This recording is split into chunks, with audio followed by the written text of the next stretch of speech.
Hello, I'm John F. Kennedy, and I'm going to tell you a little bit about my life. Let's start off back at the beginning.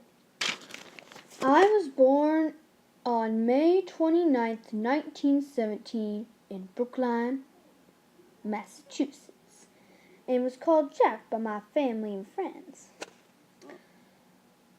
I had 8 other siblings, and I was from a wealthy family. That made me have not very much affection for my mother. But my father pushed me to be the best, and I strived in football.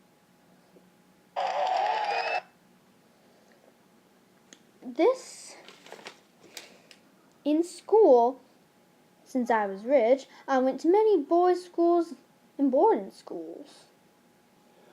For college, I wanted to go to Princeton, but when I got there, I immediately became ill. So, next time I went to college, I went to Harvard and followed what my daddy wanted me to do, like usual. After college, I joined the Navy with the help of my daddy, since I was sick all the time. My ship was sank, and I dragged my shipmate Patrick Mahone to shore by pulling his life jacket by my teeth.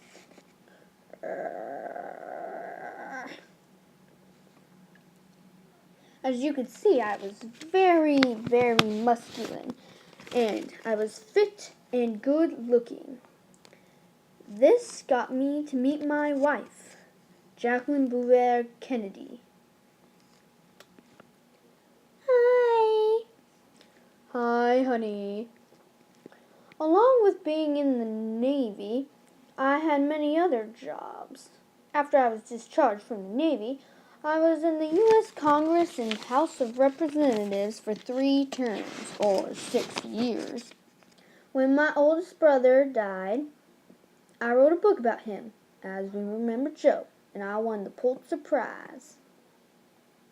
Now I'm going to let you listen to my wife, and she'll tell you all about my meeting of her. Hi there. I met Joe when he was a senator, and immediately I was attracted to him. I'm fluent in French, bonjour, Italian, and Spanish. Hola. And,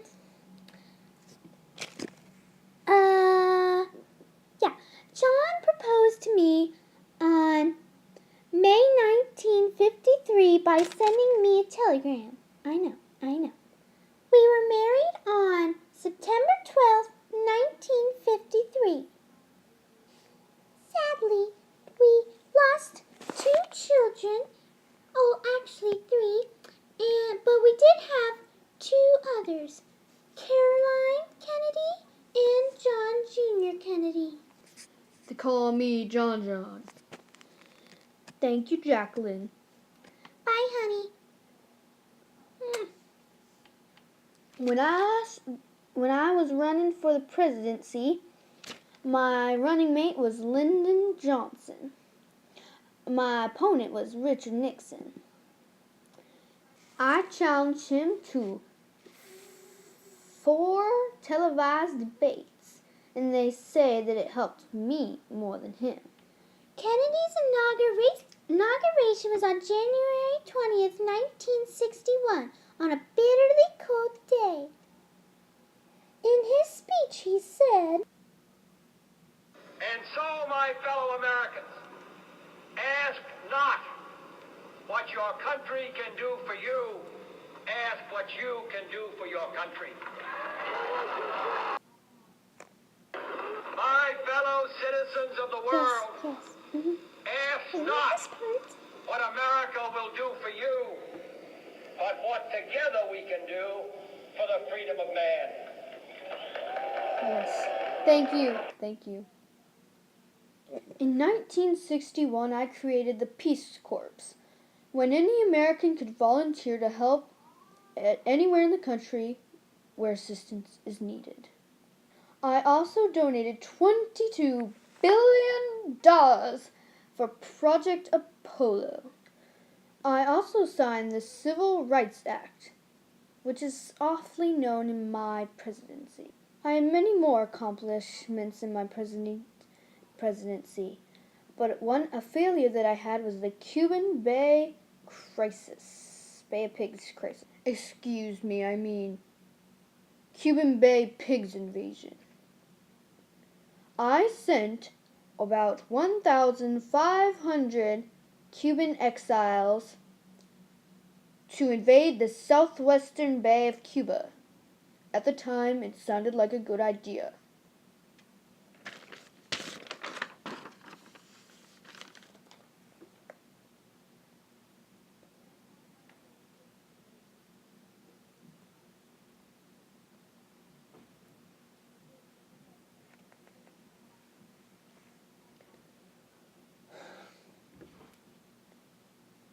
I had a very tragic death.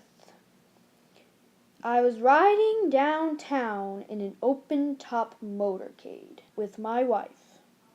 All was well that day in Dallas, but suddenly, bam!